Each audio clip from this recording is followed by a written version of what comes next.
Hello everyone and welcome you all to the very new video of Hustle Beast। Last हम लोगों ने video में last जो देखा था वो अपना वेक्टर ग्रुप टेस्ट था। वेक्टर ग्रुप टेस्ट DYN11 का हमने कर लिया। वेक्टर ग्रुप टेस्ट हमने YN0 का कर लिया है। वेक्टर ग्रुप टेस्ट हमने DYN0 का कर लिया है, DYN11 का कर लिया है आई गेस। देन चलो कुछ एक नया वेक्टर ग्रुप टेस्ट करके जिससे हम लोगों का मतलब आई विल से कि ये थर्ड वीडियो होगा इस सीरीज में और आपको क्लैरिटी मिल जाएगी है ना कि कैसे अपन लोगों को टेस्ट करना है ना। तो आज इसी तरीके से हम लोग ले लेते हैं। आज हम लोग करेंगे वेक्टर ग्रुप टेस्ट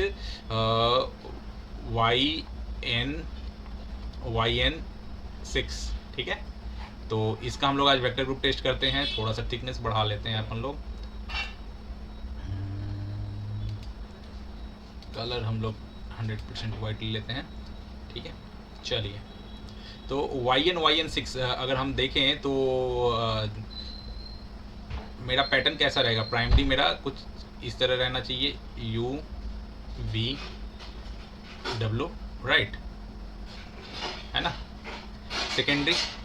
सेकेंडरी मेरा इस तरीके से नॉर्मली होता, बट अभी क्या होगा, अभी ये इस तरीके से नहीं होगा। क्यों? क्योंकि ये 6 है। 6 यानी अगर 12 यहाँ है तो 6 अपोजिट में होता है, राइट। तो घड़ी उल्टी चलेंगी है ना। नेगेटिव फेज शिफ्ट हो रहा है सेकेंडरी का, कितना 180 डिग्री। तो 180 डिग्री रोटेट करेगा ये वेक्टर। मतलब जो नॉर्मली ऐसे होना चाहिए था वो अभी कैसे होगा, वो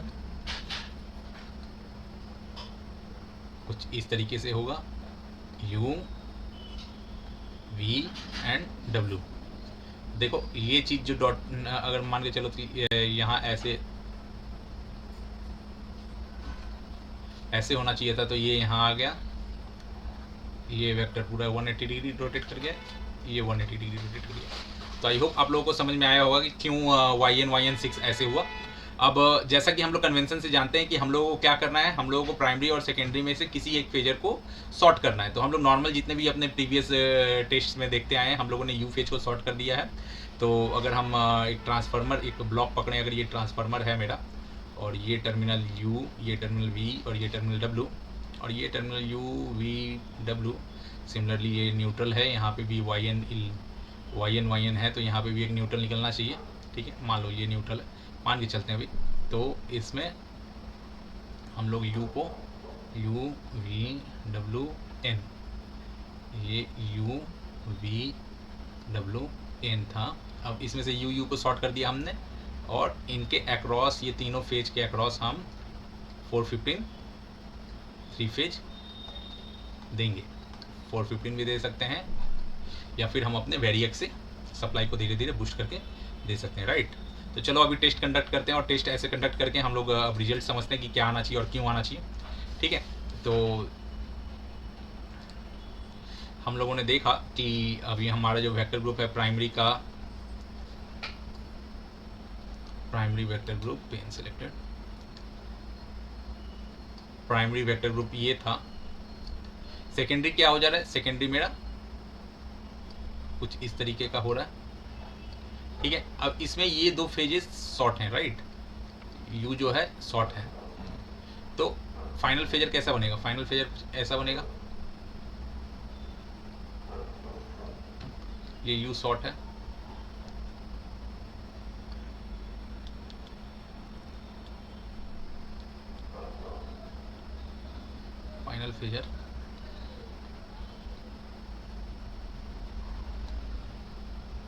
फाइनल फेजर कुछ इस तरीके का बन जाएगा। सॉरी,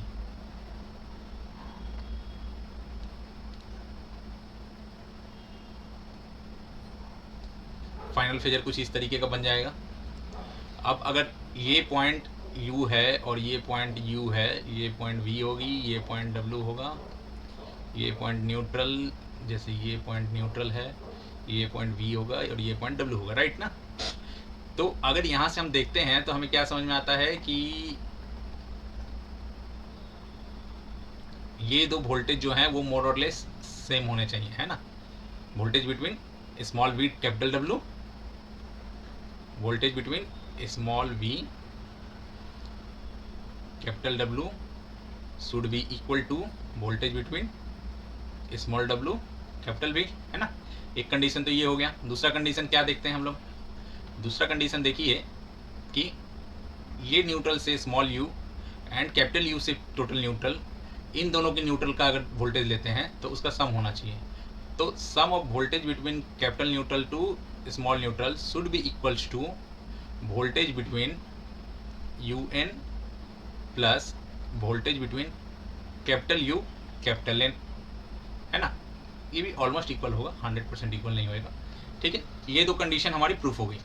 और अगर मान लो कि अगर हम वोल्टेज देखते हैं, और एक कंडीशन क्या हम ले सकते हैं, voltage between small v and capital W should always be greater than, should always be less than voltage between small w and capital W। क्योंकि ये वेक्टर देखो, ये वेक्टर यहाँ जाएगा, ये वेक्टर मॉडुलस यहाँ है, ठीक है। तो ये तीन मेजर कंडीशंस हैं हमारे लिए जिनसे हम डिसाइड कर सकते हैं कि ये जो ट्रांसफार्मर है मेरा, ये ट्रांसफार्मर YN 6 कॉन्फ़िगरेशन में है, ठीक है। तो मैंने इस सीरीज में 3 वीडियोज़ डाले हैं जिनमें DYN11, YN0, YN6 इसके ऊपर हमने डिस्कशन किया है। आप इसी तरीके से आप और भी ट्रांसफार्मर के फेजर ग्रुप्स का टेस्ट कर सकते हो, ठीक है। वेरी सुन कुछ वीडियोस के बाद जब मैं IEC 60076 रूटीन टेस्ट कंप्लीट करूंगा, उसके बाद मैं देयर आफ्टर इन डिटेल और जिगजैग कनेक्शंस के ऊपर भी ऐसे ब्रेकडाउन में वीडियो लाने की कोशिश करूंगा। आई होप आप लोगों को ये वीडियोस अच्छे लग रहे हैं। अगर आप लोगों को अच्छे लग रहे हैं तो अपने दोस्तों के साथ भी शेयर करो और इस वीडियो के इस चैनल के सब्सक्रिप्शंस को बढ़वाओ, है ना। आई होप कि मैं आप लोगों का कुछ हेल्प कर पा रहा हूँ। और इसी तरीके से मेरे चैनल से जुड़े रहने के लिए इस चैनल को सब्सक्राइब करो, वीडियो अच्छी लगे तो इसे लाइक करो और दोस्तों में शेयर करो। चलो मिलते हैं नेक्स्ट वीडियो में। Thank you everyone.